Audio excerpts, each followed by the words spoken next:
Welcome back to the Matter of Facts podcast on the Prepper Broadcasting Network. We talk prepping, guns, and politics every week on iTunes, Stitcher, and Spotify. Go check out our content at mwfpodcast.com on Facebook or Instagram. You can support us via Patreon or by checking out our affiliate partners. I'm your host, Phil Rabalais. Andrew and Nick are on the other side of the mic, and here's your show.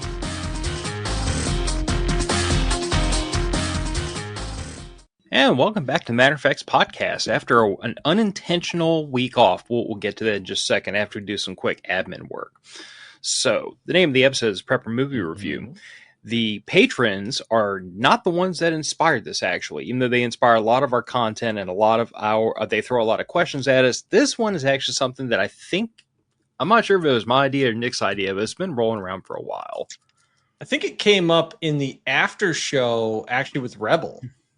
I want to say it was around even longer than that. It might have been. We've talked about it on and off. We've talked about doing it for a while. I mean, we kind of leaned into it a little bit when we talked about Civil War, and then, you know, the Banhammer got beat on top of our head multiple times in that episode. Yeah, they apparently really didn't like us showing clips from that. Oh, well. Yeah. You know, fair use, what fair use? But anyway, but the patrons do usually have an inside road to dropping topics on. So if you'd like to become a patron, you can follow the link in the show description, start at $1 a month, contribute as much as you feel the urge to, or as much you can slide by your spouse, whichever comes first. If you'd like merch, you can support us and support a small business. That link is also in the show description. I cannot fit into any of the shirts that I have from them for reasons I'll get into in just a minute. It's a little embarrassing, but for y'all, I'll bare my heart and soul. And take y'all's abuse because I deserve it. Cypress Survivalist, the link is in the show description. Our first annual camping trip is coming up in November. If you'd like to come and hang out in the woods with a dork who's going to run around in the night with night vision and probably talk on radios to weird people. If that sounds like your bucket of fun and going on some hiking trips and just sitting around a campfire getting to know a couple of cool families, then you should follow that link in the show description. Come out and see us. Southeast Louisiana will be at Bogo State Park. So I'm not going to say you shouldn't drive multiple hours to come and see us, but, you know, I'm certainly not worth a 500-mile drive, I don't think. Unless you're a sociopath, then there might be that. We had fun at summer camp. We did have fun at summer camp, but y'all are all certifiable nutcases, so there's that. True. And since Nick has told me I need to do capitalism better, code MOF at Disaster Coffee, it actually doesn't give me a kickback. I am a part owner in the company in the name of full disclosure. Me and the other two owners don't take money off the top or off the bottom or out of the middle to support, like, you know, our PMAG habit. It is purely a discount code to save you 5% on your purchase so you can get some really good coffee at a little bit of a discount. We really should talk coffee one time. I mean, I could talk about coffee for an hour, but everybody else will tune out inside of 20 minutes. Coffee is good. I'm one of those people that I like my coffee pre-ground so I can just dump it in the whatever pot I happen to have. Heck.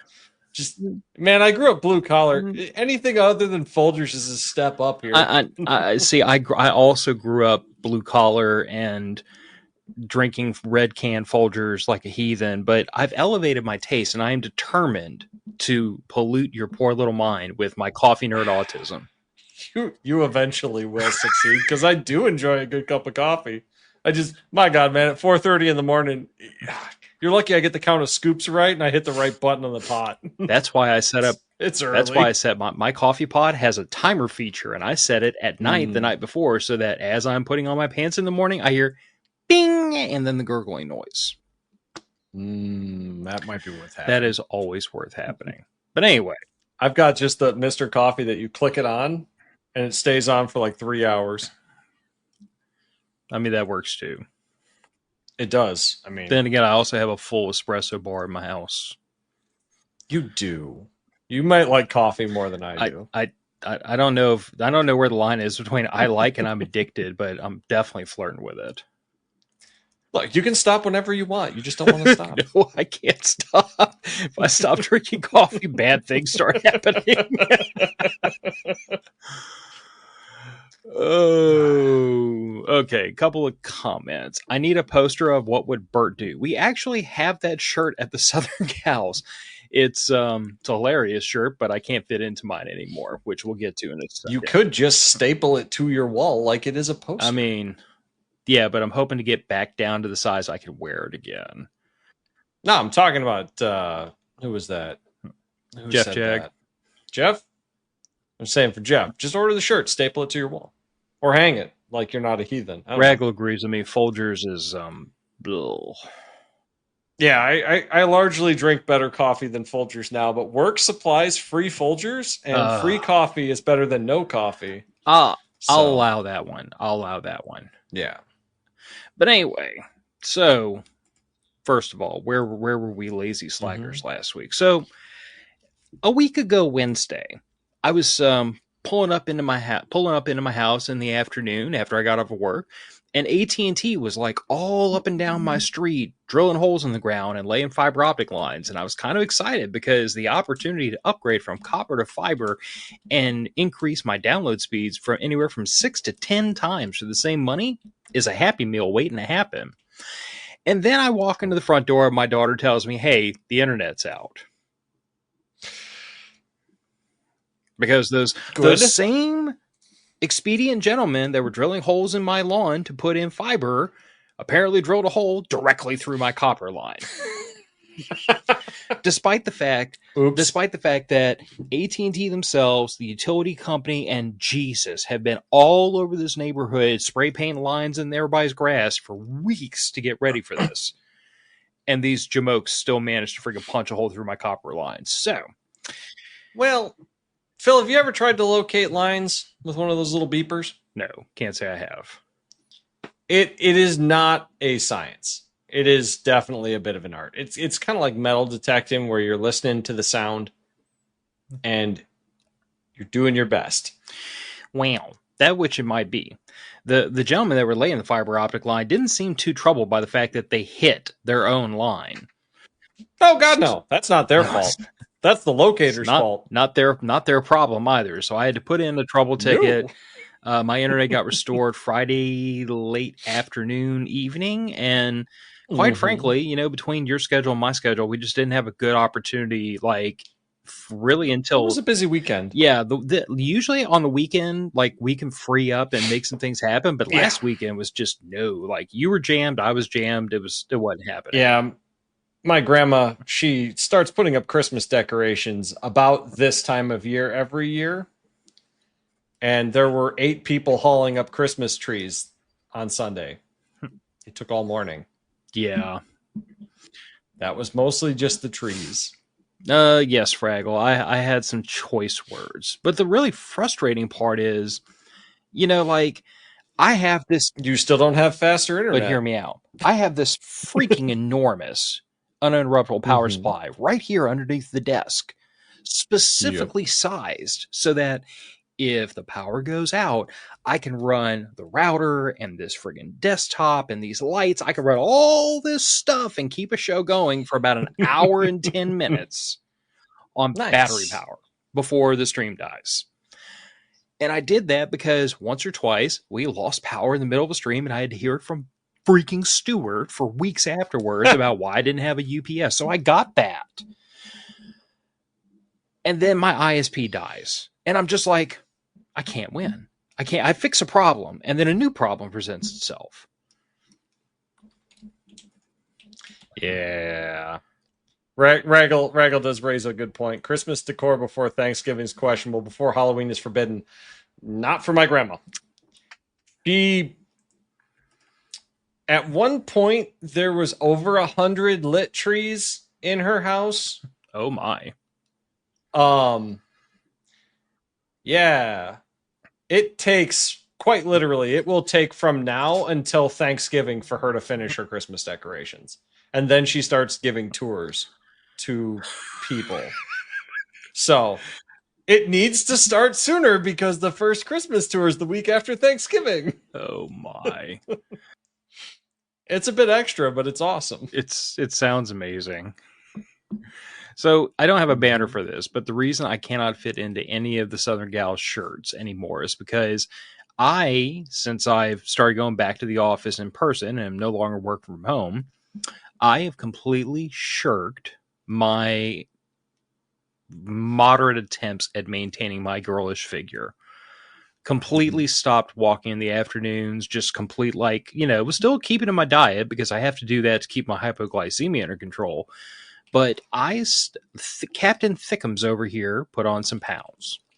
And when I got on the scale this past weekend, it said 260. I was a little bit ashamed of myself. So We've all been there, man. I've walked every day since Monday.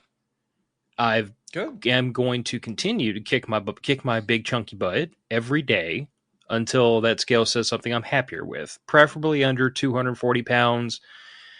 I mean, honestly, if I get back down to like 220, 230, I'm really in a good range where I feel like I'm in a better position and I'm just in better shape. But I did tell my wife, I'm like, I have some goals and they have nothing to do with the scale.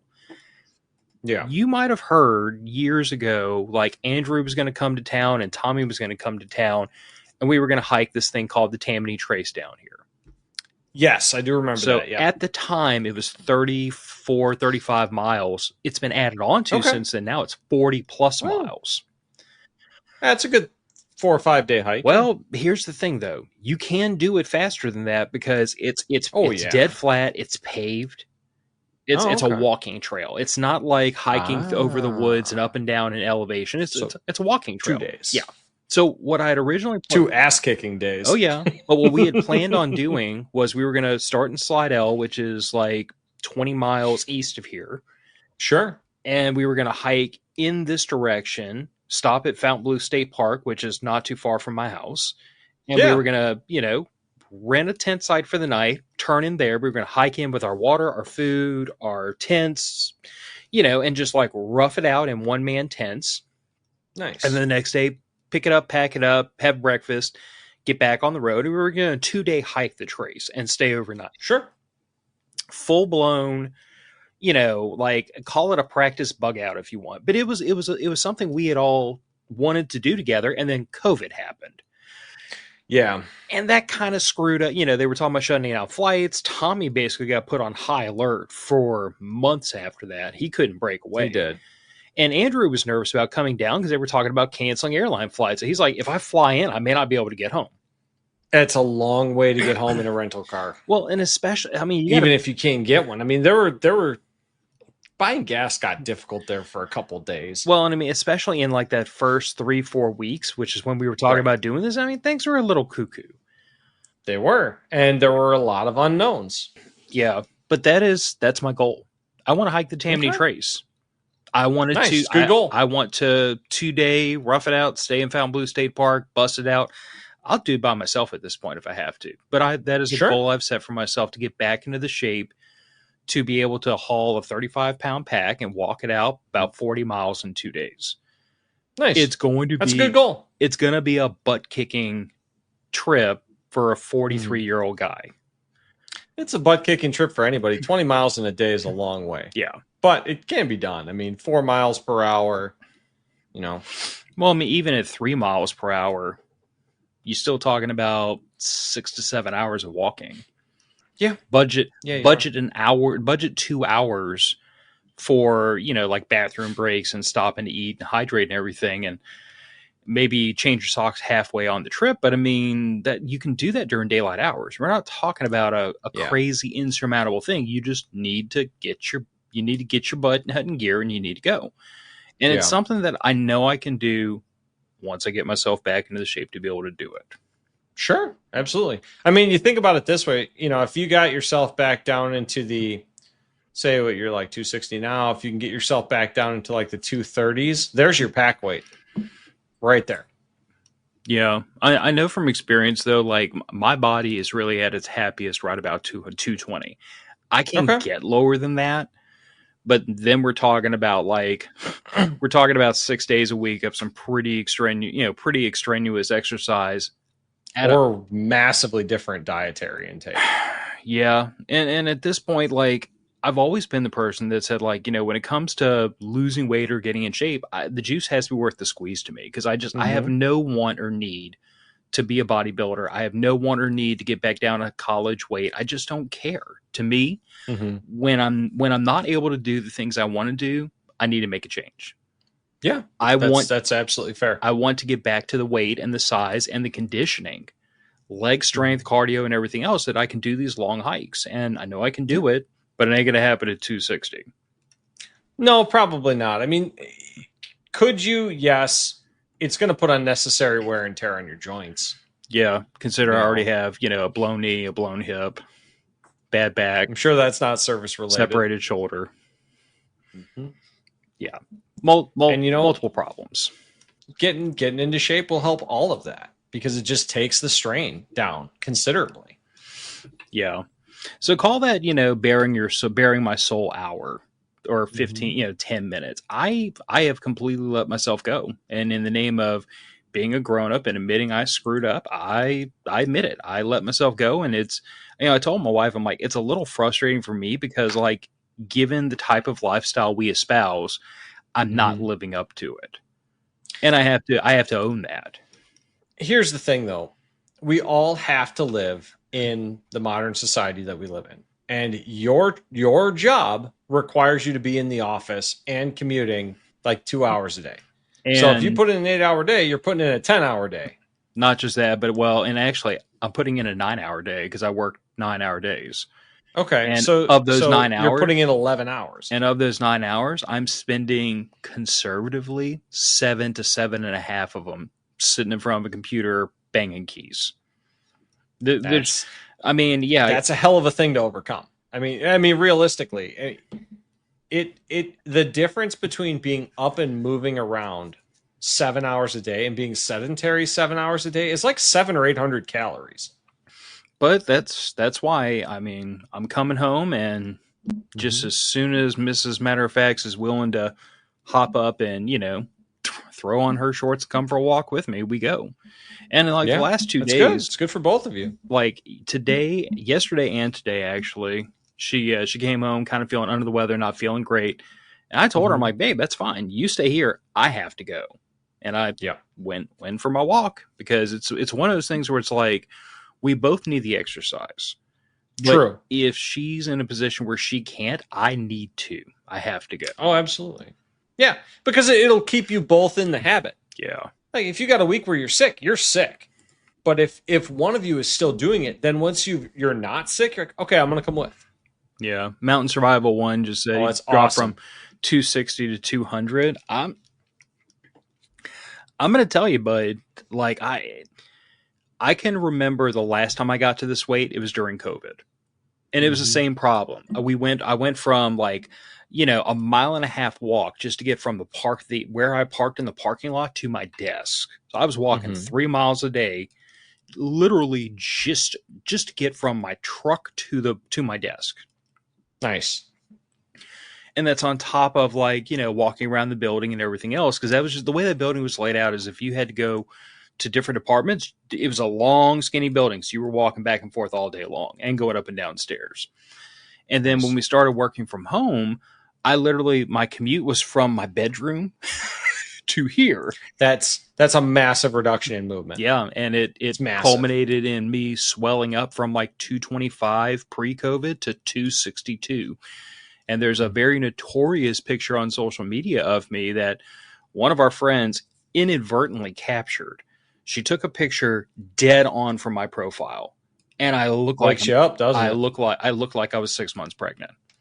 Mm-hmm. Like it was alarming how big I got, and I knew I was getting bigger, and I knew I didn't feel good. My joint pain got really bad. My back pain got awful. I didn't feel good. That was the first year I slept like in my one man tent on the ground, and I could not get comfortable because I was so heavy. Yeah, Sleeping on the ground was painful. So I I believe came it. home, and me and Gillian just like hit it hard, whooped our Time to butts back go. into shape. 6 months later, I was down in the low 230s. I felt tons better, Oh, I and bet. then I just let it get out from underneath me again. So Yeah, you got to keep up the habits. You got to keep moving.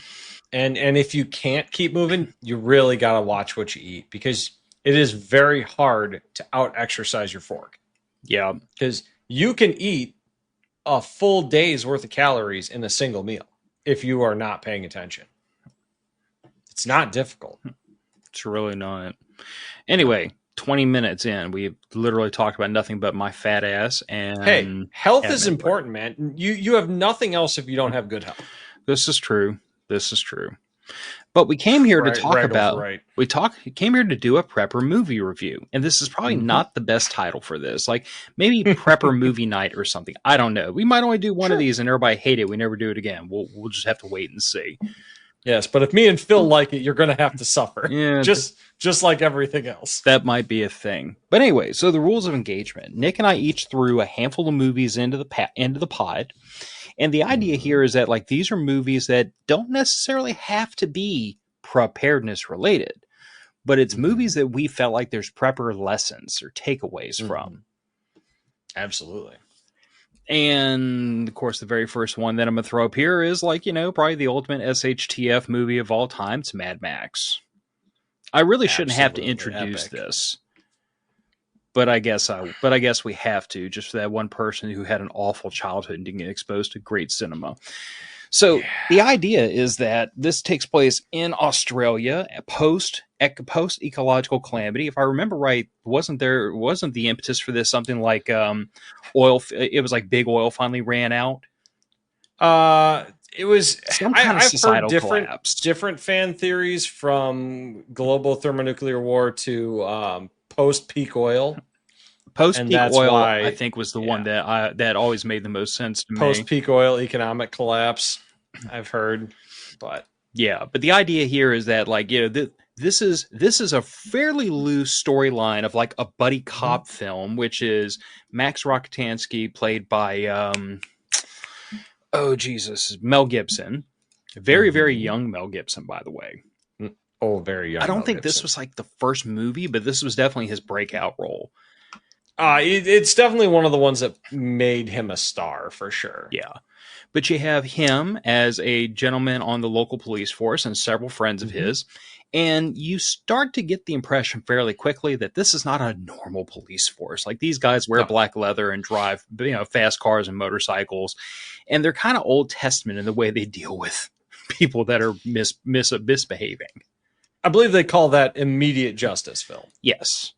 But to their credit, like some of the movie scenes, for those of you who are watching the stream, these gangs that are represented in this film are literally like running up and down the neighborhood, terrorizing the countryside with almost complete impunity, pulling people out of cars, assaulting people them, on killing the regular. them. Yeah. Almost doing like shakedown robberies of various things. Yeah. But the reason I started with this was because we've all heard multiple theories about like what a collapse looks like. And I've always kind of stuck to the idea that collapses are going to happen in slow motion. Like there's a point at which things are definitely bad, but there's still police and there's still courtrooms and there's still law, even though it's not being effectively enforced. So you can't just go full blown Mad Max, start whacking people left, right, and center, because sooner or later someone in a polyester uniform is going to show up with an attitude problem, and you have to deal with that. Maybe rightly so. But the point is, you also have this situation where like the main character's wife and kid get killed by this gang. Yep. Which sends him completely over the edge, and he becomes Mad Max. Yeah, his wife and kid were explicitly targeted because of the death of Tail Cutter, the guy in the Toe Cutter. I thought bottom. It was no. Whoa.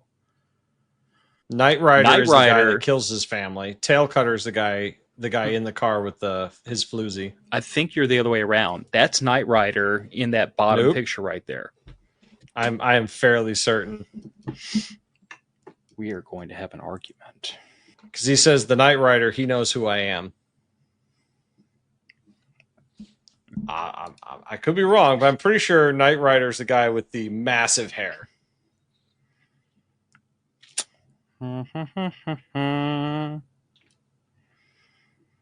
Unless I'm remembering horribly, and I need to rewatch this entire movie series and force my wife to watch it too. Quite frankly, you do need to watch the whole thing again. Toe Cutter is the leader of the motorcycle gang. Oh, damn, I am wrong. All right, you heard that, hon. We have to rewatch the entire Mad Max series. starting tomorrow. I'm not apologizing. Nope. Yes, Crawford, the Knight Rider Montezano, That's right. a member of Toe Cutter's gang. So yeah. Max winds up whacking the Knight Rider. Toe Cutter gets a little pissy about it, and they end up targeting his family. And after they do that, Max goes mad. Says screw the badge, steals the pursuit special, the MFP supercharged VA powered car, and then proceeds to just go and dispense justice as you do. Yes. Yeah. So the interesting thing about this is you do have. My wife says she is requesting an apology from you. Nope. Officially. Rachel, I'm doing this out of love. It needs to happen. I was wrong about a movie quote. It has to happen. But you can hold this over his head and extract favors from him later. That's true. And blackmail is acceptable in relationships. Is it even called blackmail? Or is it just called relationship negotiations? It could be either one. Depends on how it's applied, I guess. But the thing about this movie that really illustrates your point, Phil, of collapses happening slowly and then all at once, is that this Max and his family, they go on vacation after this death of Knight Rider happens. They go on a family vacation to the beach. Yeah, and the problems from him being a law enforcement officer follow them. And actually, what precipitated it wasn't just the death of Knight Rider; it was the death of his partner Goose, that he watched literally burn alive in a wreck. Yeah. But yeah, I mean, and you know, not that I'm drawing direct comparisons, but like, given that Portland has pictures of conservative influencers and ICE agents hung up on poles around the city.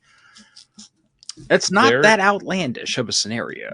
I mean, there are people that are putting hit requests out on federal law enforcement. I believe the latest was $50,000 from a drug cartel in Mexico. I mean, that's a very elaborate and expensive way to commit suicide, but fine. I suppose that's your choice. Yeah. But anyway, the reason this slide says Mad Max and the Road Warrior is because, to me, I don't see these really as two separate movies or direct sequels. To me, this is endemic of exactly what you said a minute ago, is that collapses happen in slow motion and then all of a sudden. So in the early stages of collapse, we have some moderate semblance of law enforcement still taking place, some semblance of society where you could still ostensibly go take a vacation with your wife and kid. There's still gas stations, but there's also this very, you want to call it random crime, but it's not really random. It's just lots of pseudo-organized crime. Yeah. And then we small-scale organized crime. And then we eventually get to this point in the Road Warrior where there is no law, there is no order, there are no nations, there is no government, and you are at the point of, like, you know, Lord Humongous and the combat boots and the spiked loincloth and the hockey mask. And Max is still being Max, but you have in the vacuum caused by the recession of that power being government and law enforcement, what you wind up with is warlords and gangs. Yep. Local power. Yes. And enforced basically at the point of direct violence instead of implied violence that we have from the power of the state now. Yeah.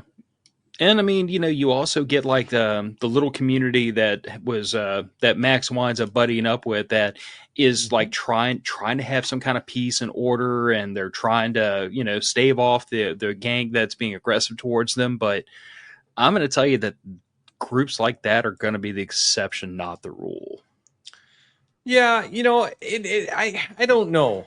You know, cartelification, says Jeff. Absolutely.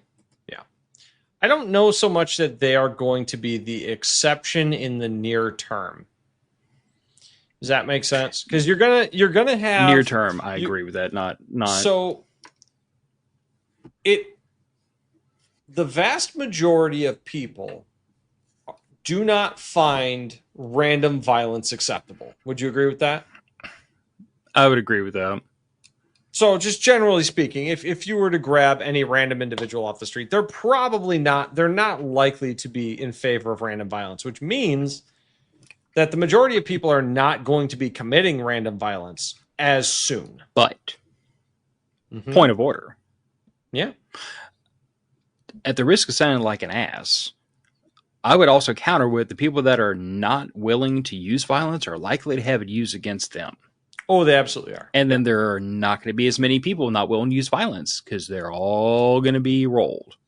That's the thing. Is the farther you go, the longer like tribal conflicts, cartel conflicts, local warlord conflicts go, the closer and closer you get to something like a modern day Afghanistan. Yeah. Where your family, your clan, your tribe is what you owe allegiance to, and justice is usually immediate or retributive. Yeah. So somebody harmed your family, so you go harm them, which causes them to harm you, which causes blood feuds. You know, these things can evolve. Now, Phil, are you familiar with the fan theory behind Mad Max? I'm a gigantic nerd, so I'm familiar with a number of the theories, but what you got?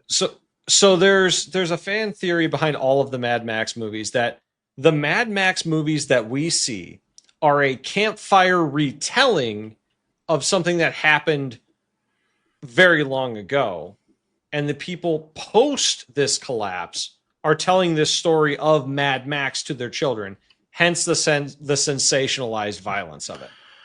So I mean, that's that's not as much as outlandish as it might immediately seem when you consider Beyond Thunderdome, which I have to say is my least favorite Mad Max movie.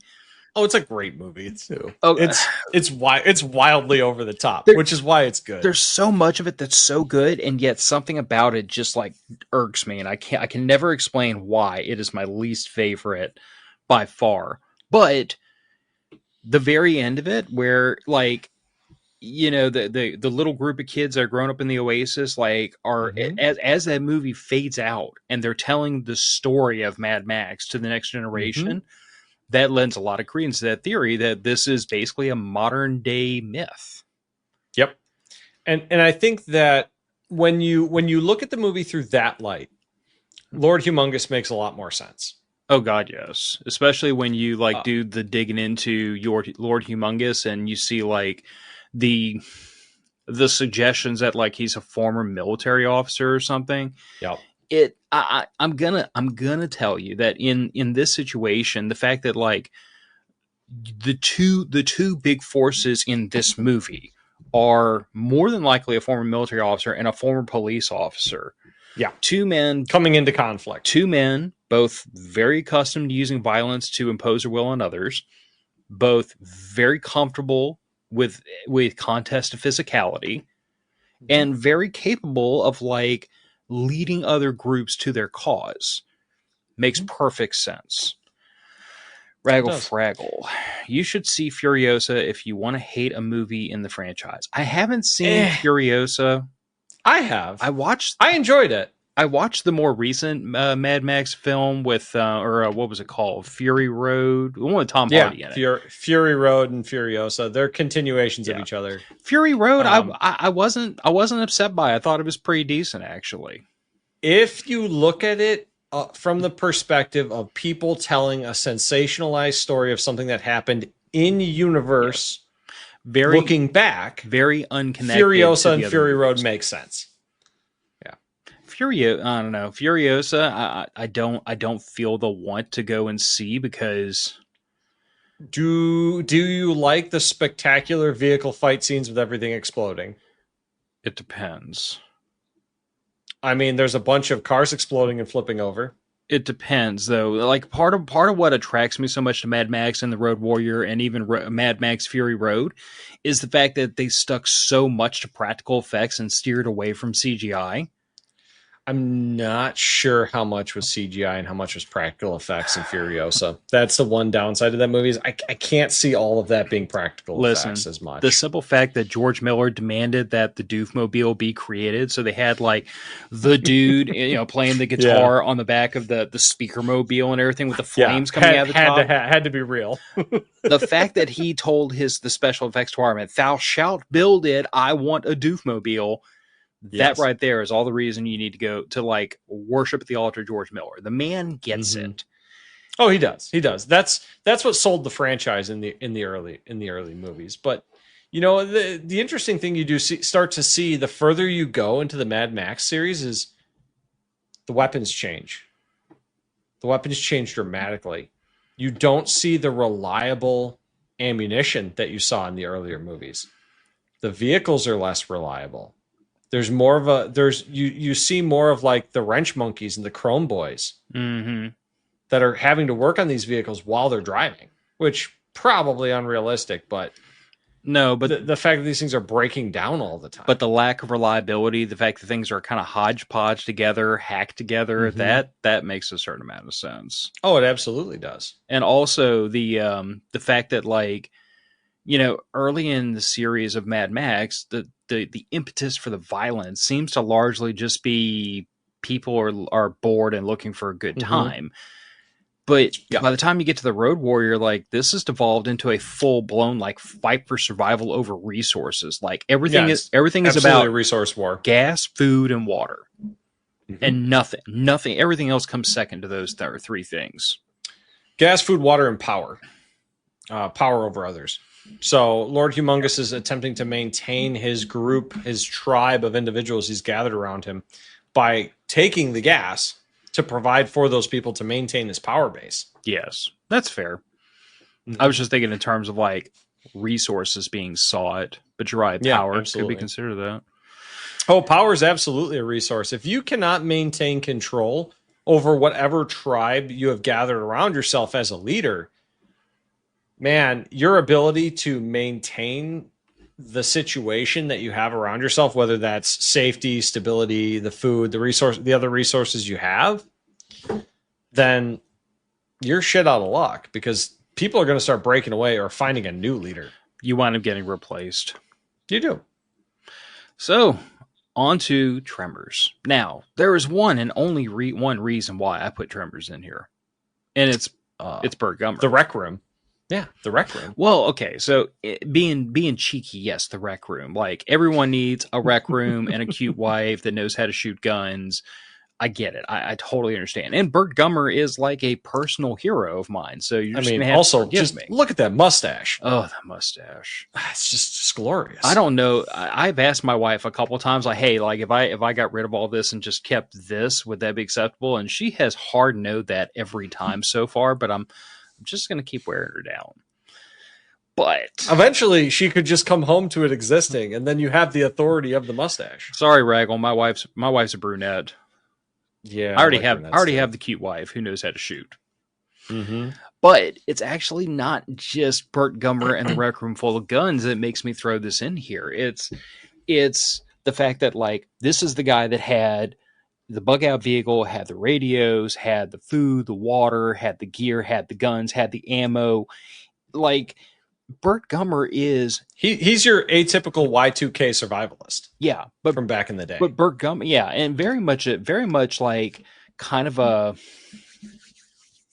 an artifact of the time, because absolutely at the time, what now for those of you who are younger than I am, I'm 43. I was born 1982.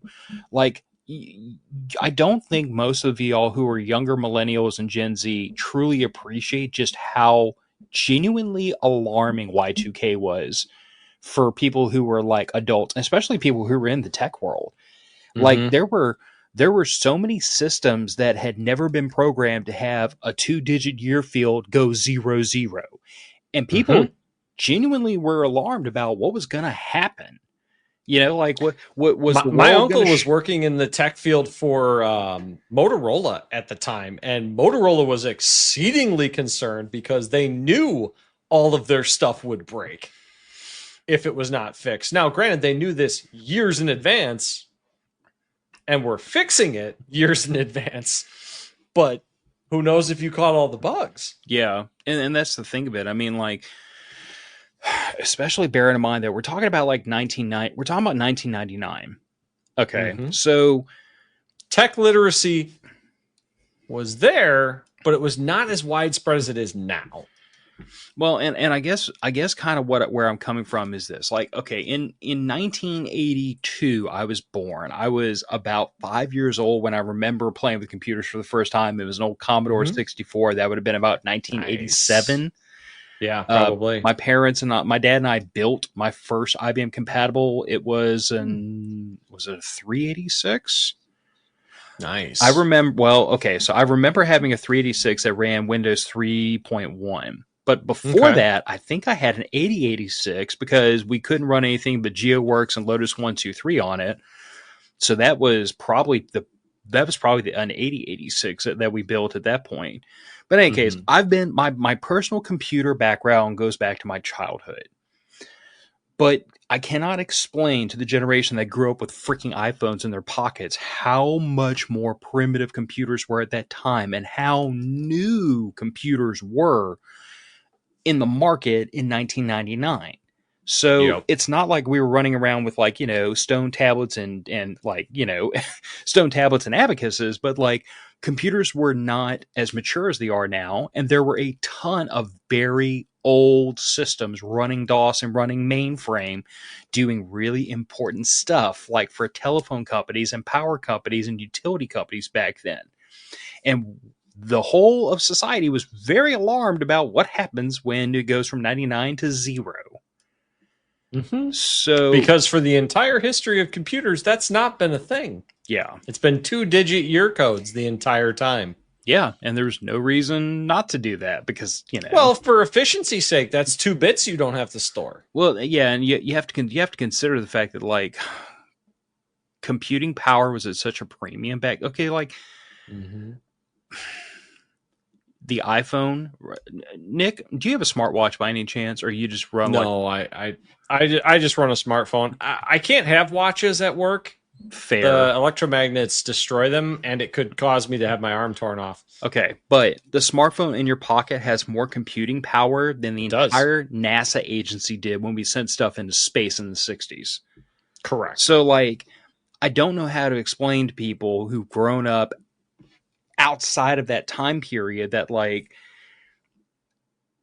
computing power and computing storage was at such a premium. The decision to make year codes only have 2 digits was a huge deal because it wasn't just that it saved 2 bits somewhere in a code, but every time you had to reference it, it was only referencing 2 digits instead of 3 or 4. Think of it from this perspective. An insurance agency has to store every single covered individual's birth date. And that's just day, month, year, whatever order you do it. So you've dropped 2 pieces of information off of let's see, 1, 2, 3, 4, 5, 6. So you're storing 6 digits instead of 8 on millions of people's data. And every time you have to reference them or you have to run like a database query and you only have to reference 6 digits instead of 8, it adds up. It adds up massively. Or especially when you're talking about the scale of hundreds of thousands or millions of queries. Yeah. And if it's something like from the world I'm familiar with, like an insurance billing system, that means you have to run a process every month to execute billing. And if a year code has 4 digits instead of 2, it takes longer to get through that billing cycle with hundreds of thousands of enrollees. Yeah. Anyway, thank you for that autistic rant. Yeah, that's why you brought up the movie Tremors, man. He is a creature of the time. I mean, just look at that outfit. Raggle fraggle. My one question for Bert would be, what is your long-term sustainability plan? Because never forget, you're in the middle of an effing desert. So that's the thing about survivalists back in the day. Long-term sustainability plans weren't as much of a thing in the mindset of the time. Yeah, I mean, you were really more concerned with like immediate response to a sudden upheaval. or a sudden outbreak of violence. Although I would argue Which that, there were a lot of in the 90s in various places. yeah, well, I mean, especially when you consider like the peak for violent crime in recent history has been like the 1980s. So early 80s, late 70s, in that range. So yeah, I mean, we comparatively live in very safe times now. So the concern that Y2K would shut down the power grid and people would just go berserk wasn't that far out of pocket at the time. Okay, I do have to push back on that in just one thing, Phil. You're wrong. Say we live in comparatively safer times now. Do you know why? Because major metro areas underreport their crime statistics. Cell phones. What's the biggest reason why murder rates have gone down nationwide? You are a phone call away from 911. It used to be you had to run to the neighbor's house, a payphone, find a payphone, or find someone that would be able to call for you. Now, if I am in a restaurant and I see a carjacking across the street where someone gets assaulted, I go boop boop boop, green button from my seat in the restaurant, or on the side of a hiking trail, or wherever you happen to be. Chances are, if there's another person around, they've got their little addiction box in their pocket. Although, for the sake of argument, back in that time when there were no cell phones, people were able to actually walk and run because they weren't such pudgy, out-of-shape bastards staring at TikTok 18 hours. True, but if you look at say violent crime versus assault versus attempted murder versus murder, there's not as big of a difference as they advocate that there is.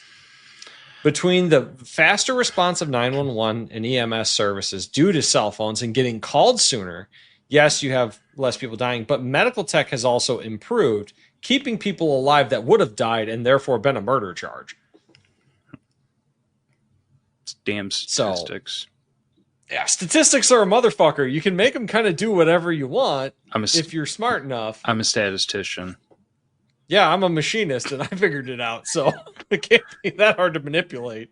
Anyway, Tremors. Tremors is just here because, like, Burt Gummer is what most of us are today. We're that crazy prepper guy with way too many friggin' guns and way too much ammo. And then 5 seconds after the giant worms start eating people, we all of a sudden look like geniuses because all of a sudden we're the only ones who know how to deal with the problem. Well, it's a mindset thing, you know. If people walk around all day and they don't ever consider what to do in an emergency, when one of them happens, if you've never run it even in just your wetware, if you've never run it even just through your head of what would you do in this situation, much like a fire drill, much like training for any first aid response, your brain isn't going to have any idea of where to begin. And if you have that basic idea of where to begin, that sets you way ahead of the majority of people. What is that I keep hearing? Is that everyone's hears about fight or flight, but they don't take into account there's 3 F's. There's fight, flee, or freeze. Yep. Freezing's the worst thing you can do. Freeze is what happens when you have not properly prepared for the emergency. And your brain just kind of, grinds to a halt. Or you have no like even tangentially applicable training. Yeah, but that's what I call not prepared for the emergency. Slight sidebar, like when I was in martial arts a very, very long time ago, many, many pounds ago. But one of the things my instructor used to constantly beat on us was he said, he had this theory that he was going to train us. In addition to everything else we were learning, he was going to train us to immediately react to the 4 most common strikes. So we're reacting to a straight and a cross and a front kick and a round kick. Okay, and that's fair. Those are the 4 most common vectors. Either kick's going to come straight up the front or from the side. Punch is going to come straight up the front or from the side. And his point was, I want you to decide how you are going to react to that threat. And then you are going to train that one thing over and over and over and over and over. So that when someone throws a jab at you, you react. Yep. And then after you've reacted, then you can start thinking about what am I going to do next. But his point was the speed of reaction beats the speed of thought. So if your brain... Oh, every time. If your brain has to perceive the attack, decide what to do, and then react, there's one step in the middle that's going to slow you down, as opposed to if we can skip the thinking part, go straight from see the attack coming and react to it as a force of instinct. You're faster. You're faster that way. So I attribute that to this.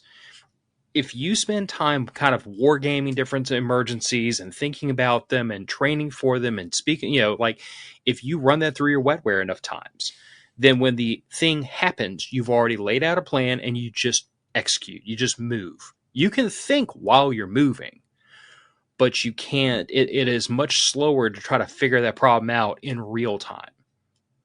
Mm-hmm. It is. It absolutely is. It's the same problem you run into with like I think it's the Tooler drill, guy with a knife 21 feet.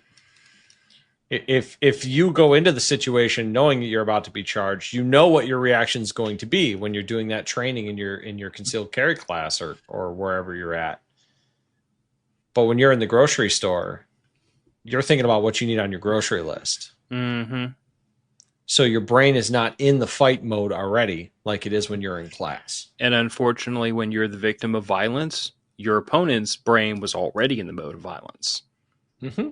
They have an edge. That's the thing I constantly tell people is I'm like, you don't get to decide. You don't get to elect. I would not like to be involved in this fight today. The decisions been there made. Are some you get to do that though. There are some fights you can go, I'm picking no. But you still have to react to it. You do. That's what I'm saying is that you are not making an election to be involved in this confrontation. You have been involved in it. Now you have to figure out how to deal with it. And deal with it can mean dealing with the problem. It can mean de-escalating. It can mean walking away. But my point is that no one called you at 8:00 in the morning and be like, Mr. Emricson, would you mind getting into a fist fight in your local grocery store this afternoon about 4:34 p.m. God, that hasn't happened since middle school. Yeah. So that's what I mean by you don't get this is a compulsory choice. You have to deal with the problem being laid before you. No one gave you the option like ahead of time, like, would you like to be involved in a violent altercation or not? Mm-hmm. So as a result, we people who don't like to be the victim of violence have to be prepared to deal with violence constantly. Yep. Now, Dawn of the Dead. This one's a good one. I had to actually ask you, I'm like, 2004 version or 1978 version? And you weren't aware that there was a 1978 version. To be fair, that came out 3 years before I was born. Wait, I will watch it eventually. 78, not 87. I was about to say, you're younger than I am, bud. Heard that one backwards. 78, yeah. Well before I was born. Considerably before I was born. Wait a damn second. You were born in what year? 90. Holy Jesus Christ. I told you, dude. I'm only like 35. I had to think about what year it was for a second there. Thanks for making me feel old. Please continue. You're welcome. I will continue to make you feel old. So, Dawn of the Dead, your classic zombie flick, one of the classic zombie flicks. Disturbed even got a nice little spotlight in it with the Down with the Sickness scene. But there's some interesting little tidbits in this movie that, when you look at it from a prepper perspective, are interesting. Phil, do you remember the gun shop owner from across the street from the mall? I'm moderately ashamed to say I've never watched this, but then again, I'm not a huge zombie film fan. All right. I would like you to, at the very least, watch a couple of the scenes, grab them on YouTube or something, of the gun store owner from across the street. I can't remember what the name of the gun store was, but essentially what's going on is the... Thanks, Raggle. That's true. So the people in the mall are up on the roof. They're bored. They're painting the Help Alive inside in Home Depot paint on the top of the wall, on the top of the gravel roof. And they notice that there is a guy across the street in the gun store on his roof with a rifle. And they start a little bit of communication with him through holding up signs and looking at things through binoculars, right? Well, this guy, you watch him go from a pretty skinny, kind of fit guy to an almost emaciated guy over the midterm course of the movie. And the reason for that is he's got water, but he has no food in his gun store apartment, or almost no food in his gun store apartment. Mm. And do you know what leads to his death, Phil? I know you said you probably haven't seen the movie. I'm gonna guess he winds up going outside shopping for supplies and gets snagged The on. people across the street send a dog with food and water over to him, and he opens up the door enough to let the dog in. And the zombies follow the dog Mm. and get in and bite him. And that leads to a series of events where a fair number of the people get injured and or killed. Because they have to then rush their plans to try and save one of the women in the group who went off after the dog. No, to be fair, it was her dog, if I remember correctly, and she was very attached to this dog. Was this a useful dog or a purse dog? It was like a border collie that they had trained to do a variety of things. Damn it! Why couldn't it be like a Chihuahua or a friggin' Yorkie or something that I would have just said like slam the door behind both of them, assalamu alaikum, have fun. It was a smart enough dog that they were able to load it up with a backpack of supplies, and the guy was able to call it from across the street through a crowd of zombies, and it was able to get to him. Okay, so useful dog. Okay, I might John Wick 100 zombies to go after that kind of dog, but if it was like my neighbor's aggravating friggin' Chihuahua or a toy poodle, I don't know. Sure, but anyway, no, I get that. But look, we're all emotionally attached to our pets. I am extremely emotionally attached to my pets. I know you are too. I'm attached to my cat, even though she's far too lazy and stubborn to bring a backpack of supplies to anybody. Sure, but as an emotional comfort to you, as a morale boost to you, having that cat around is probably pretty important in a time of stress, right? I suppose. I mean, having my dog around is. Even though my dog that I have now kind of just ignores me most of the time unless I have cheese. It's a very cheese motivated dog. Aren't all dogs cheese motivated though? I have yet to meet a dog that is not cheese motivated. So maybe that's a common thread, but this one is primarily cheese motivated. But this movie, for those of you that haven't seen it, a group of people get stuck in a shopping mall. And some people come into the shopping mall after the guards of the mall have been locked in there for a couple of days or a day or so.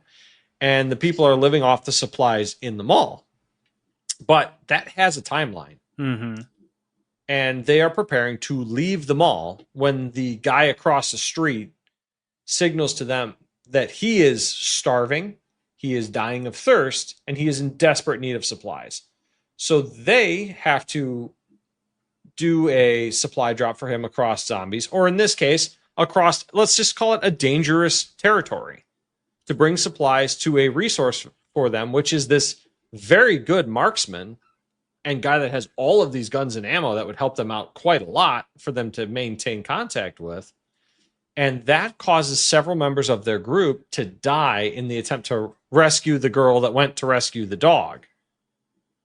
So I think it's an interesting illustration of, okay, the gun store owner, he had all the guns in the world to hold out with. He had heaps and heaps of ammunition to hold out with. But he had one-dimensional preps. Exactly. And that's a great thing that you can take from some of these zombie movies is the dimensionality that you need to have to your preps. Kind of the polar opposite of Burt Gummer, who had more guns than the National Guard unit, but he also had food and water and radios and fuel. Especially once you get into the later movies. Yeah. Where he's got his bunker. Yeah, I mean, I really centered on Tremors 1 because, like, Tremors 1 is by far the best. I don't think anybody will fight me on that. But yes, I mean, it turns from Tremors into the Burt Gummer show, which it kind of does, which is great. I'm not upset about that because, like, it kind of always was the Burt Gummer show. Yeah, I mean, it's basically just Burt Gummer saving a bunch of idiot townies from themselves. Well, and Kevin Bacon. I mean, that hair, like Kevin Bacon. I'm counting among the idiot townies. He is, but the hair, you had to save the hair. He could have gotten eaten by a worm, and we just had 4 more movies with Burt Gummer, and I'd have been perfectly okay. But anyway, no, I mean, I think one-dimensional preps is something that a lot of people can like. I'm looking for a word here, identify with, because I feel Yeah, like most of us that have been in the preparedness game for a long time probably started out very one dimensional, probably really hyper focused on guns and ammo. it is a very easy and fun way to get into it Yeah. because I mean, the gratification is immediate. Guns are sweet. Yep. They're a pretty cool mechanical tool, and they're basically fireworks that you can hold on to.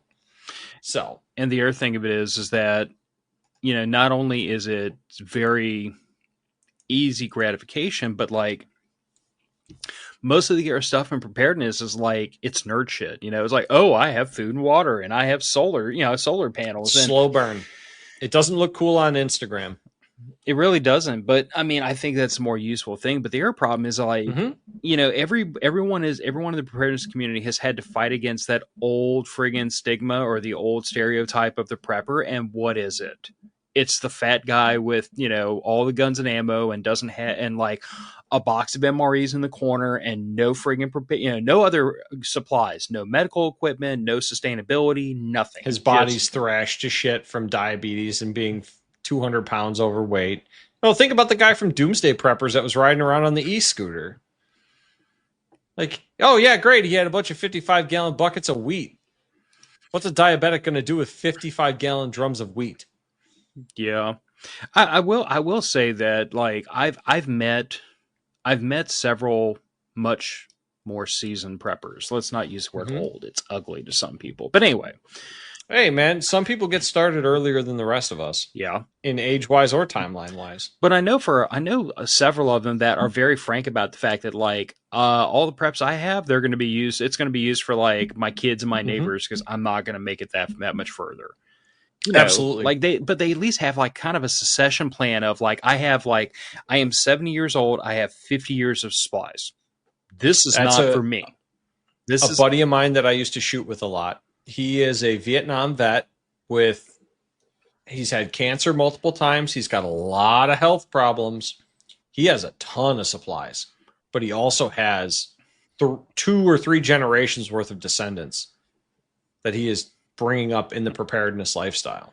Jeff said, had to change tools for the new guy when you started Tremor. Start over. No.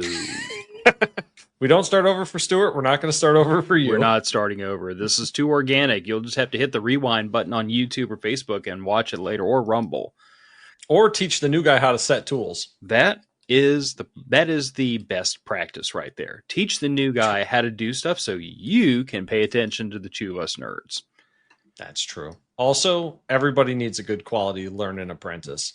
Nothing teaches you your trade better than teaching somebody new. So, is there anything else in Dawn of the Dead to expound upon, to tease out, to pull out? So there's an interesting scene in it that kind of emphasizes that fight, flight, or freeze. One of the first scenes in the movie. One of the main characters, the nurse, she's kind of the little bit bloody one in the green on the left in the bottom right hand picture next to the cop. She's in bed with her husband, and someone walks into their house. And they wake up to a young girl covered in blood in their house. As you do. Which, God, I hope none of you have to do, because that would be terrifying. Her first response is, oh my God, this is a medical emergency. I need to do first aid, which she tries to do. And her husband attempts to help with. And that gets him killed. The little girl, like, rips his throat out. Mm-hmm. Horrible bloody scene. Blood everywhere. Pretty excellently well done practical effects. She does not harm the girl, just kind of like throws her off of him, out of the room, shuts the door, and attempts to now do first aid on her husband, which, of course, ripped out jugular. There's not much you're going to do for that in a home environment. No. He dies and becomes a zombie. Okay. Her training kicked her into, okay, it's medical time. She does not register that this girl is one of the undead because this is a new thing.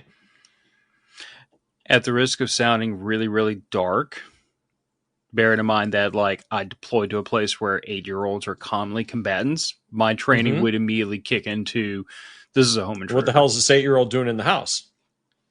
Honestly. And I know there's at least one other GWAT vet in this chat. There might be a couple, but like for any of you who deployed to Afghanistan or Iraq, like, and have dealt with child combatants, and I hate to say it this way because it sounds awful, but it just is the way it is. But like some of us have been in conflicts where we are spring loaded to the idea that if you are taller than the AK, you're capable of being an assailant. Oh, you absolutely are. So firearms make children a deadly threat. So I don't know that I would immediately be like, oh my God, you need first aid. I think my first reaction would be, what the hell are you doing in my house? Right, but this is the difference between a nurse and how they get past, this is her next door neighbor. And didn't they lock their doors? That's a good question. We don't know. I mean, the movie sets it up as like the ideal kind of like suburban neighborhood. Oh Jesus! Like you live next to Wally and you live next to Miss Cleaver, and no one locks their doors, and kids ride their bikes up and down the street. At 3 o'clock. When the nurse is coming home from work, right before this scene, she stops and talks to the girl who's rollerblading and showing off her rollerblading, and there are other kids riding the bikes in the neighborhood around the cul-de-sac. Okay, so it's set up to be a nice. Don't have to lock your doors. Nice neighborhood. Everybody knows everybody. So, it's. I would imagine it's implied that they don't lock their doors. Please let the record show that my doors stay locked, even if, like, my doors stay unlocked if I'm going as far as the mailbox. Any further than that, and I'm locking the doors. That's smart. And if an 8-year-old shows up in the middle of bedroom? My house, if an 8-year-old shows up in my bedroom in the middle of the night, somebody's getting kicked in the chest. We can deal with the consequences later. A bloody 8-year-old in the middle of your house is usually not a good thing. No. That's going to elicit a very strong reaction from me. One way or another. But, it's like Uncle Randy says. What's your zombie? In this case, it's actual zombies. Literal zombies. In a different case, it could be, your neighbor down the way is 85 and there's a blizzard going on. And that they probably don't have supplies or a generator or whatever. So you have to find a safe way to go check on them if you want to. Otherwise, you could have a cascading effect of people going to save the people that went to try to save the people, causing more and more problems. No, that's all very fair. And last but not least, love that movie, Red Dawn. And I got a personal kudos from Nick for choosing the correct Red Dawn.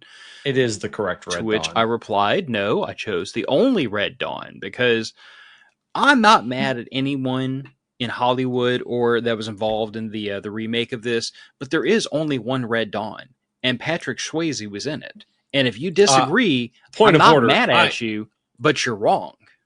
Point of order, I am mad at Hollywood for choosing North Korea of all goddamn places as the adversary in the new version of Red Dawn because, my God. But we had this... North Korea can't feed its own soldiers enough to get them into South Korea, let alone the U.S. But didn't we have this conversation, Nick?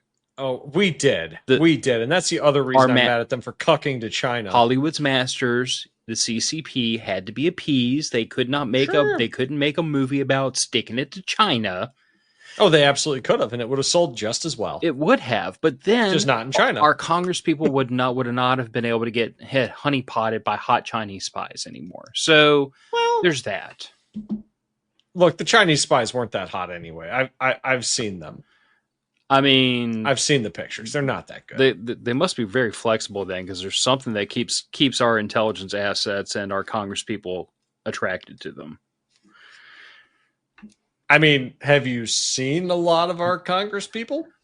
You mean the ones that look like they died 4 hours ago and we're just keeping them alive with fluids, or the ones who look like? I'm just saying their standards are not that high. I guess that's what happens when you don't get your what's it called? Damn it, I'm drawing. Prune juice in the morning. Oh no, I was thinking the conspiracy theorist, the stuff that's made from like the blood of newborns. Adrenochrome. Adrenochrome. When they don't get their adrenochrome, they start falling apart pretty quickly. They do. I'm pretty sure that's why Nancy Pelosi is going down somehow like a ship in a bad storm. They cut off her adrenochrome? I mean, I would have thought it was just because she was elderly and, there's only so much stem cells and young blood of gym goers can do for you. Young blood of gym goers. Oh, yeah. Have you not heard about that? Like, politicians and the ultra wealthy have been harvesting blood from healthy young individuals to give themselves transfusions to boost their immune system and their recovery times. Because their blood is generally better. That's not like a conspiracy theory either. That's a known practice. They hire people to live healthy to get blood transfusions from. There's a joke there. I'm just not quite at the point of making it yet. Oh, look, it's faster than going to the gym yourself. I was gonna make it the illusion that our Congress people were blood sucking ticks because you kind of just laid it up for me just like that. Literally, look, man, the vampire jokes write themselves sometimes. But anyway, the correct Red Dawn with Patrick Swayze. Take it away. Correctest Red Dawn. So, anybody that hasn't seen this movie, shame on you. Go watch it tomorrow. Irritate your spouse. I believe it is the CCP in partnership with the Soviet Union invading the continental U.S. or Russia. Yeah. Invading the continental U.S. No, with a massive paratrooper strike. It was still Soviet Union at this time, wasn't it? I don't remember the date that the movie's supposed to take place in. I'll Google. So essentially what happens is there's a massive paratrooper drop unopposed over the continental U.S. in between the Rocky Mountains and the Smokies. Basically, the entirety of the Midwest gets seized. 1984. Still 1984? Soviet Union. Still Soviet Union. Okay, so Soviet Union plus CCP. Essentially, they used Chinese foot soldiers to boost the numbers of the Russian troops and take over the central U.S. Group of high school kids who have some wilderness experience, have some hunting and fishing experience. Point of order, it wasn't the Chinese. Soviets, Cubans, and Nicaraguans. Oh, Cubans and Nicaraguans. You're right. Which, to be fair, we're socialist, we're communist satellite states. They were, and the Cubans are closer than the Chinese, but still, the Cubans was an odd choice. They should have chose the Chinese even back then, because Cuba does not have that many people. But in '84, I think the difference was that the missile crisis. Well, we're going to go off topic slightly, but I think the difference is that in '84, the Chinese were still much more isolationist. Could have been. So 1984, I was 2 years old, but like I'm older than you are and a lot of the audiences that tonight. So like, give it to me for a second. But like in 1984, the Chinese were still much more isolationist. I mean, they were very much provide for and aid, but they were not put boots on the ground at that time. So they were much more like trying to wield influence and build up their economy and build up their war machine and, like fight the information war versus the Soviets who were like literally sending advisors in air quotes to Cuba and North Vietnam and places like that. I think the Chinese actually sent some pilots to North Korea. The Chinese also sent wave after wave of their own men into North and South Korea. Yeah, but I think Nicaragua and Cuba was probably like a sign of the time, because I know that I made an impression on Raggle. Well, I know that in the early '80s, like we were much more concerned about Cuba than we were China. Jeff brings up a good point. Was Kissinger trying to separate the USSR and China at the time? He was trying to open up China to Western money and influence, which, great job, Kissinger. Really appreciate that, you bastard. Yeah. Should have let China collapse under its own weight instead of bringing them into the Western sphere. Oh, I just got through all the comments that led to the Jesus Nick LOL. So now we must talk about it. Someone out there voted for Kamala Harris, and they're going to be really upset, and you're just going to... 3 whole people, dude. She didn't even get a delegate. Anyway, remember Harris was a prize piece. That's how she got her sport. That's how low the standards are. And then here's my co-host. I've seen better prize picks in a Lowe's parking lot at 3 a.m. I don't even think Love's I want. parking lot. It's a truck stop, Oh. by the way. I don't even know what I want if I want to ask what you were doing in a Love's parking lot at 3 a.m. Waiting out a potential wildfire destroying our Airbnb. That. I don't know if any of my in-laws or my wife noticed in that parking lot, but there was be some lot lizards plying their trade there over to the north. Great googly moogly. For all the semi trucks there.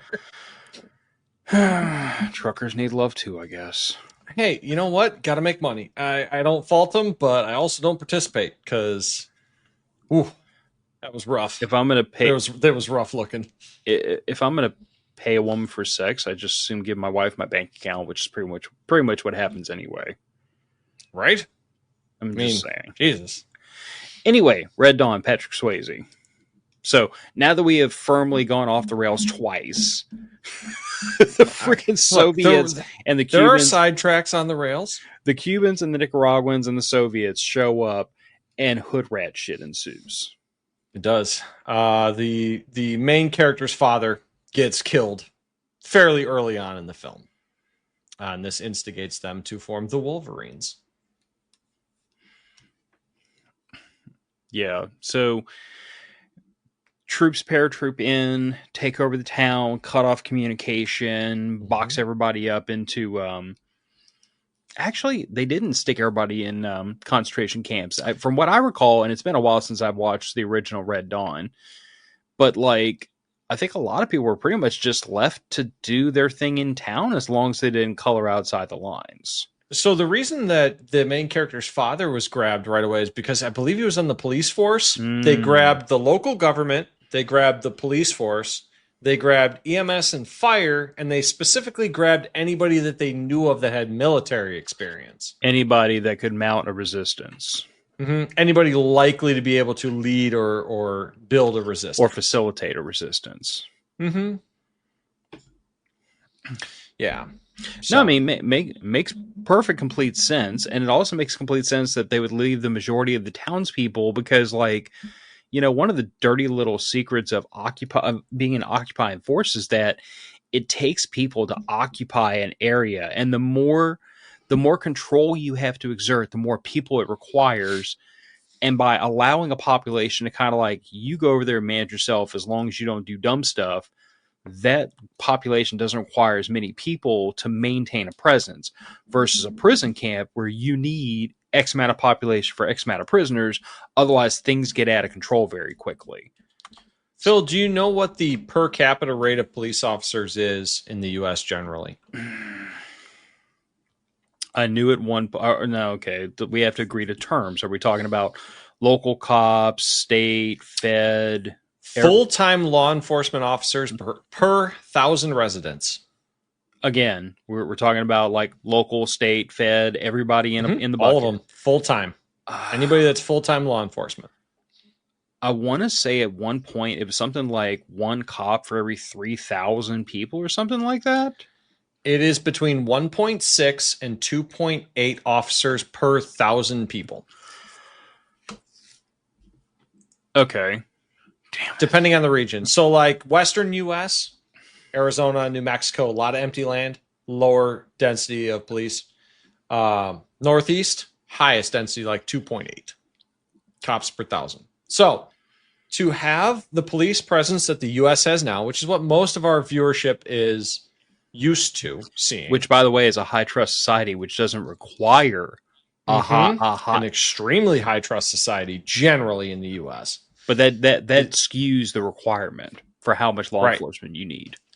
Between, let's use round numbers here, about 2 officers per 1,000 people. So 30,000 people in your town, 30 police officers, roundabout. Well, actually, there's a guy that comments says there's a cop under every rock in the Northeast. It feels that way because there are almost 3 per 1,000. So, Also, between 30 and 60 law enforcement officers for a small town. also goes without saying that like they're usually concentrated in high crime areas. So like if you They are. go in that area where they're concentrated, there's going to be one under every rock. Yeah, because that's where they're needed more. So an occupying force in a hostile country is going to need a higher rate than that. And that's going to really, it's going to really tie up your manpower. And when you consider the fact that like this whole event is predicated around a group being paratrooped into the U.S., I don't know how many of y'all often surrounded. Well, but I don't know how many of y'all are familiar with this, but like you can't pair it. It takes some serious manpower to paratroop any sizable force, and it kind of limits the number of people because like an aircraft and can the only types hold of equipment. Yeah, an aircraft can only hold so much weight. So you don't just need the person, you need their gear, you need their weapon, you need their ammo, you need their food, their water, you need tents for them to sleep in, you need sustainment gear. So an aircraft can only hold X number of people and all their crap, and you can only get so many aircraft into an airspace before somebody starts to take notice. It just there's a reason why like 101st Airborne or 82nd Airborne that our country uses as our primary paratrooper forces, like they're a small, high impact unit. You drop them in, they do hood rat shit. But they're not an occupying force because, or if they're an occupying force, they occupy like an airfield until you can land more aircraft in and get more, do a troop buildup. But they're not like okay, we're going to drop you here and you're just going to hold this tri-state area for a period of time, set prison camp. It takes too many people to do that. It doesn't, the math doesn't math. No, I mean, look at one of the most famous airdrops ever, D-Day. The whole point of the paratroopers was, great, you guys are going to hold this bridge. This unit's going to hold this bridge. This unit's going to blow up this railway line. That's your job. Your job is to make it so more enemy units can't get to the fight, and we're going to try to get to you before all of you die. Mm-hmm. I mean, honestly, like, look back to World War II with, like, the Battle of the Bulge. Mm-hmm. And some of those big paratrooper campaigns. Oh, yeah. You know, the interesting thing of, I think, the Red Dawn scenario is that realistic in the U.S.? Personally, I don't think it is. I don't know that there is a country on the planet with force projection enough to actually get paratroopers over central U.S. Okay, so the way that this is laid out, no. This is very, very fantastical. But I do think along the southern border, there is ample opportunity for a cartel to do something similar. To do something very similar, because the cartels along the southern border, especially some of the better funded, better equipped cartels down there, they can absolutely project force dozens or hundreds of miles inland. Some of them are projecting force as far as New York and Chicago. Well, okay, but it's a difference in how you say project force, because if you're talking about like organized crime that's operating kind of as a satellite but reporting to the home base, that's one thing. I'm talking about like the Juarez cartel saying, oh, you're talking like seizing territory. I'm talking about like, hey, you 50 guys with trucks and guns and people and everything else, you go over the border and go take that town. I think they could absolutely do that. And I think if they did it quick enough and cut communication to the outside world, they could probably hold it for a period of time too. Cut communications to the outside world would be the hard part. In the days of like smartphones and everything else, yes, that'd be very difficult. You would have to arrest cell towers. You'd have to arrest landlines. You would almost have to have people embedded into the town to cut communications before the main force comes in. But here's the problem. In this day and age, people with that tech ability and that knowledge are available to the highest bidder. They are. So, and it's not like that infrastructure is hidden by any means. Oh God, no. Most of it's behind a chain link fence, if that. Yeah.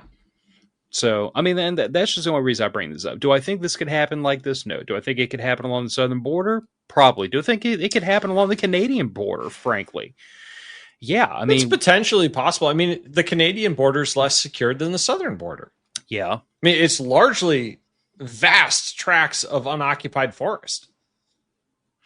I think the real problem you would run into is with in the communication age, you would have multiple layers of communications you would have to arrest simultaneously so that no one could get a message out. But I think that's especially probably with satellite internet now and Starlink and the satellite communications of iPhones. Now you have to jam satellite communications. Do you want me to tell you that's a lot easier than you think it is? Oh, no, I realize that's easy, but you now have an additional layer that's not physical infrastructure on the ground, is what I'm saying. Yeah. I guess what I'm saying is I think it's more plausible from the northern and southern borders than it is from people paratrooping in. But regardless, you could have a homegrown gang just import a bunch of hard muscle. Well, we've already seen this with the George Floyd autonomous zones. Chaz, Chop. Mm-hmm. We've already seen these exact sort of situations happen in the U.S. I mean, what was it? What country were they from? The street gangs that were seizing apartment complexes in Portland and a few other places. The Somalian gangs, yes. I think it was, that were seizing apartment complexes in a major U.S. city. Yeah, and the truth of the matter is that if the police are not willing to go put foot to butt, the average citizen is just not in an emotional, mental headspace to do anything about it. True. I mean, and in a lot of these major cities, let's be honest about the people that live there, largely liberal, less likely to be like you and I, Phil, and have spent many weekends and late nights training heavily with firearms in combatives. Yeah. And also, once you get to a point where you have a higher proportion of renters versus homeowners, you also do very quickly get into just the mentality of this isn't mine. I rent to stay. Yeah. I rent the place. Who cares? It's not my house. Worst case, I'll leave. Yeah. Once you get a lack of ownership, especially when you get, that's why in every major metro area, Section 8 housing is just demolished almost immediately, because no matter how nice it is when it's handed to people, they don't own it, so they don't give a shit about it. Jeff makes a great point here. Local government siding with the cartel in Chicago over deportation right now. Very fair point. They are. But to me, the utility of these movies is not to say look at this thing that happened in this movie. It's going to happen just like this, but it's kind of the parallels. It's the rhymes, It's what lesson can you take from it? I mean, look at the picture here, Phil, that you've got in the bottom center. These boys are starting with a bolt action rifle and a lever action carbine. And a set of what do they got in the top picture? Yep. What do they got in the top picture? RPGs, AKs, and RPKs. Yeah, if we want to borrow a page out of history, let's talk about the Liberator. I was going to talk about the Warsaw Uprising, World War II. And now that did perfect, Sam. That did end poorly because the Nazis and the SS did eventually, burn the Warsaw Ghetto to the ground and then gas everyone down in the sewers. But it started with a very small uprising of people literally just walking up behind Polish cops and shanking them in the back and taking all their stuff. And then they'd get a pistol and be like, oh, now I got a pistol. And then you turn the pistol into a rifle and the rifle into a squirt gun and the squirt gun into some grenades and so on and so forth. Exactly. There's literally entire military units within the U.S. Special Forces that this is what they're trained to do is I'm going to drop you into this country with a wad of $100 bills and a pocket knife and one change of underwear. And in 2 weeks, you're going to have, $1 million in a briefcase and have built a city. That's what they do. Yep. Rigel says armed members of Venezuelan gang Tren de Agua have been reported to occupy and exert control over multiple apartment complexes in several U.S. cities, including Aurora, Colorado, and San Antonio, Texas. So, looks like I was maybe incorrect. There might have also been the Somalians in Portland. I think y'all might be talking about two different... Could be, but same basic principle. Same basic principle. A small group of violent, motivated, and armed individuals. Yeah. But no, I see your point. I think that there's a lesson to be gleaned from the Wolverines in Red Dawn, just because, This is kind of like the genesis of how resistant factions tend to come up. It's usually a small group. They're very ragtag, very minimal training, if any. They seek targets of opportunity. They use them to bolster their forces, to bring more people to their cause, and to accrue weaponry and equipment. And more importantly, like some of the tactics I remember from this movie is like lots of hit and run, not a lot of stand our ground and fight. They did a lot Oh of God, no! they did a lot of ambushes. As a resistance, you always ambush and you always run. Yeah, or you ambush where where things are so lopsided that like before the enemy can mount a defense, they're already wiped out. Correct. But I think that like that's not really so different than like the tactics that were used against us by the Viet Cong in Vietnam. It's not that different from the tactics used against us by the insurgencies in Afghanistan and Iraq. It's not that different than the tactics we used against the freaking British in the American Revolution. Like this is a pretty standard playbook and it works really well. Well, it does. It's infinitely harder to defend than it is to attack when the attacker is not trying to seize territory. Yeah. If the attacker is just trying to harm you or deny you resources, it's very easy to destroy things. Mm-hmm. It's much harder to prevent them from being destroyed. And the other thing I just want to point out is like, this group is not, it's not the National Guard. No. It's not the cops. It's not the army. No one called 911 to get these boys to stand up and start putting foot to butt. This is what, like, in the event of any kind of a serious breakdown of law and order in this country, whether it be temporary or permanent, this is what's going to be. Mm-hmm. You and your neighbors, or you and your idiot friends, or you and your gun buddies from that met at the range together, y'all going to have to pull your pants up a little bit and deal with the problems because ain't nobody coming to save you. Right. Admittedly, this is a very extreme example of no one's coming to save you, but the point remains. Well, look at what happened with the hurricane that hit the southern states earlier this year. Who came to help them first? The one that hit down by Eddie. Oh, I don't remember the name of that Helene. one. Ida? Helene. Look at Hurricane Helene. Who were the people that were there to help first? It wasn't the government. It wasn't the states. Locals. It was the neighbor with a mule. Or the neighbor with a UTV. And then shortly after that, it was the guys who work construction, who had heavy equipment to unblock the roads and move the trees and start getting things restored where they could. The guy with a couple dozers and a chainsaw. Yeah.